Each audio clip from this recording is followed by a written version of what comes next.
Там ұрпағымен мың жасайды. Халықтан алға қазірде көнеріп, көптің сәбейлі болуға көңілі пәс. Елімізде бала туу көрсеткіші күрт төмендеп антирекорд орнады. Жастар қазір шаңырақ көтергенімен ұрпақ қалдыруға бойларында аса бір ұмтылыс жоқ.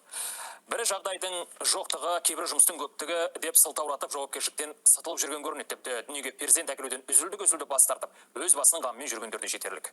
Әркімнің өз қалауы ғой, дегенмен бұлай жалғаса берсе, халық саны азайып, демографиялық ахуалымыз асқынбай ма? Бұл көрсеткіштің әлеуметтік астары бар ма, әлде жастар бала бағып әбігерге түскенде әлек көре ме?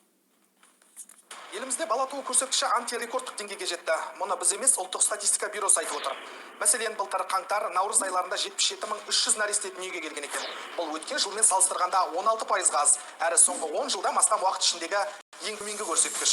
16% есір құлаққа аз болуы мүмкін, бірақ ел демографиясы үшін әрбір сан маңызды. Сонымен көрсеткіш не себеп төмендеді? Талдап көрейік. Феминист Әйгерім Құсайынқызының сөзінше, қазір әйелдердің жүктілікке асықпауы қалыпты жағдай. Себебі жұмыр жұдырықты жігіттердің әдепсіз әрекеті қыз-келіншектердің балаға деген көзқарасын өзгерткен көрінеді. Қазақстанда күнде болып жатқан әйелдерге қатысты зорлық-зомбылықтың қорқынышты жаңалықты оқыған әйелде қандай сезім болуы мүмкін? Мен отбасы құрмаймын, немесе бала дүниеге келсем, Қазақстанда бақытты бола ма деген сұрақтарды әлбетте оларды мазаламай қоймайды. Немесе бала дүниеге келу ол бұрынғыдай емес, ол қоғам игілігі үшін әкелсе, ата-аналар бұрын баланы, қазір ол инвестиция саналады. Және үлкен қалада тұратын адамдар үшін баланың саны емес, сапа маңызды екенін түсінді. Ал гинеколог Нұржамал Өтемұратова болашақ аналар жүктілікті жөнді жоспарламайды деп кесіп айтты. Салдарынан жатырға біткен жанның жүрегі мерзімінен бұрын тоқтап қалып жатыр дейді дәрігер. Біздің болашақ аналарымыз жүктілікке дайындалмай бірден кіріп жатыр.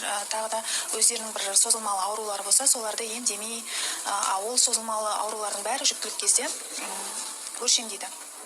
Сондықтан біз кеңес берер едік болашақ аналарымызға жүктілікке дайындалып, 6 ай бұрын дайындалып, осы поликлиникаға келсе, бәрі тегін бізде консультация ала алады гинеколог маманнан.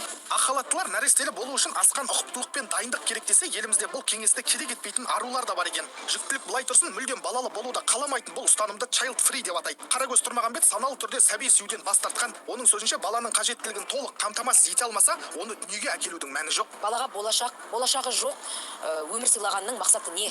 Мен соны түсінбеймін, сондықтан да child free. Маған child free жігіттер онша көп кезге бермейді өмірімде.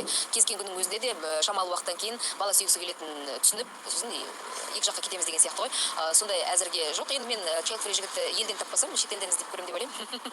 Хош, әркімнің таңдауы еркі өзінде. Мұндай ұстаным қазақ қоғамына біртіндеп еніп келеді. Алайда ұрпақ өрбітіп, алтын құрсақты ана атанғандар арамызда бар. Солардың бірі 6 перзент